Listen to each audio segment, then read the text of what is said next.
Welcome back to All This Math. This is Professor Parker, and we're doing some Praxis prep. All right. So this is one of the problems that I went over this past weekend, working with some students, actually with some teachers. Well, they are students, but they're teachers that are preparing for their Praxis exam. All right. This is an abbreviated version of the actual question. I didn't want to write out the whole question, but the entire question will be written in the description notes right under this video. And also, if you're watching this video, make sure you subscribe to the channel. Make sure you subscribe to the channel and make sure you share the channel with everybody that you know. All right? Because somebody's going to be able to find use of it. Somebody. All right? All right, so what is the difference in kilograms? This is a kg, symbol for kilograms, in kilograms between 200 and 175 pounds. All right? And this piece of information is important. This is the conversion rate, right? Or the conversion factor. 1 pound is equal to 0.45 kilograms.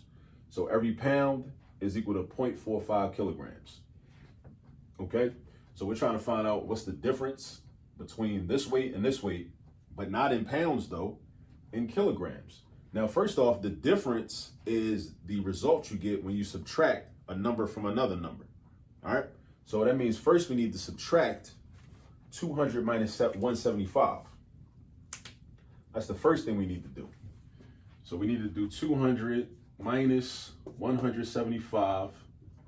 That should be some little mental math. 200 take away 175. You got $200 and you spend 175. How much money you got left?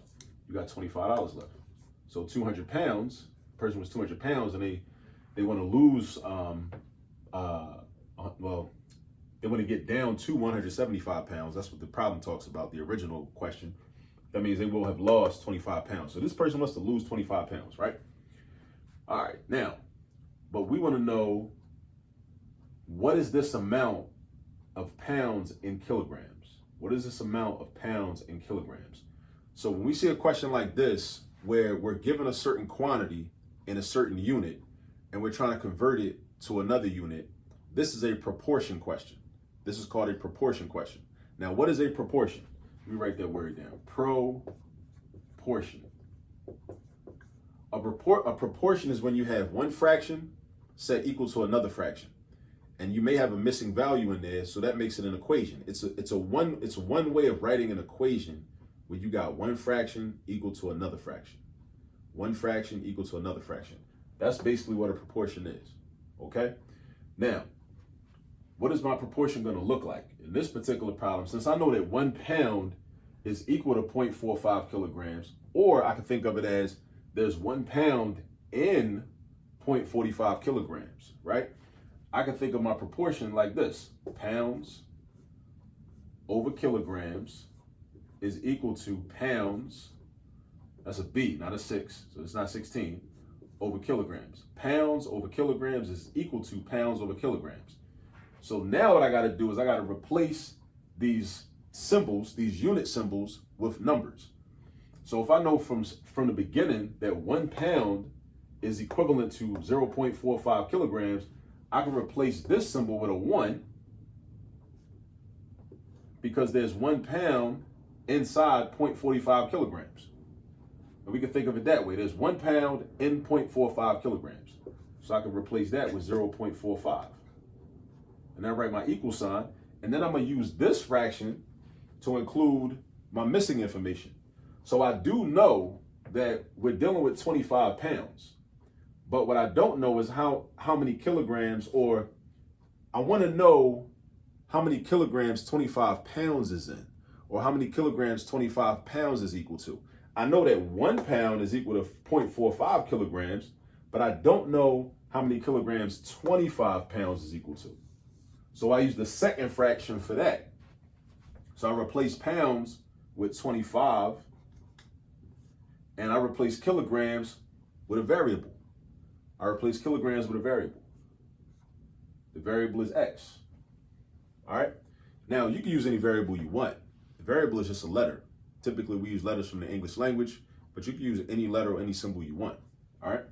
Now, when we have a proportion set up and it's an equation, the most common way to solve for the X or solve for the variable is to cross multiply. cross multiply, not cross cancel. So we're not confusing this with cross canceling when we multiply an expression, right? Or multiply one fraction by another fraction. We're cross multiplying. So that means we're going to do 1 times x, 1 times x.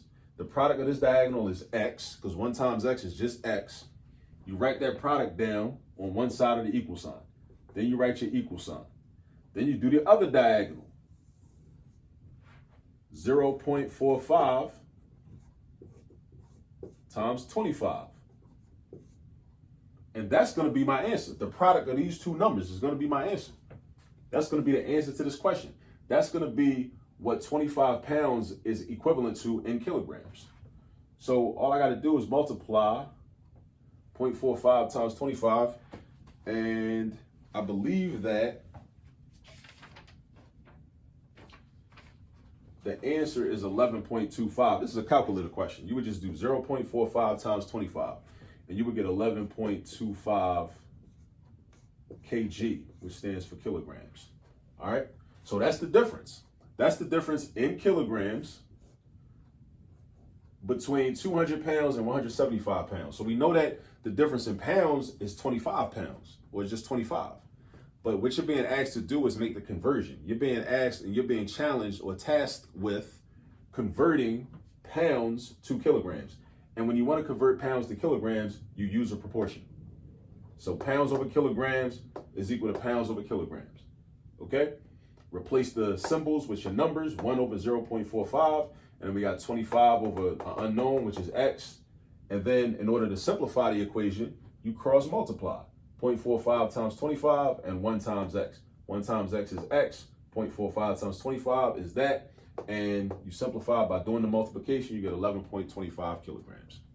All right, that's that. Now, this is a good problem. This is a typical problem you'll see on the Praxis, or you might see in some algebra class, right? But I've shown you how to do it. But now the way you're really going to learn it is by going and get some practice. All right. And before I go, I got to shout out Texas Southern University, another HBCU. I like to promote historically black colleges on this channel. So I want to shout out Texas Southern University in Texas, of course. And my connection to Texas Southern University is that one of my favorite scholars, one of my favorite African-centered scholars, the late Dr. Jacob Carruthers, actually earned his master's degree from Texas Southern University. So if you're unfamiliar with Dr. Jacob Carruthers, he's a very important scholar. He produced a lot of important research and wrote several books that are very important to the culture and for the culture, for real.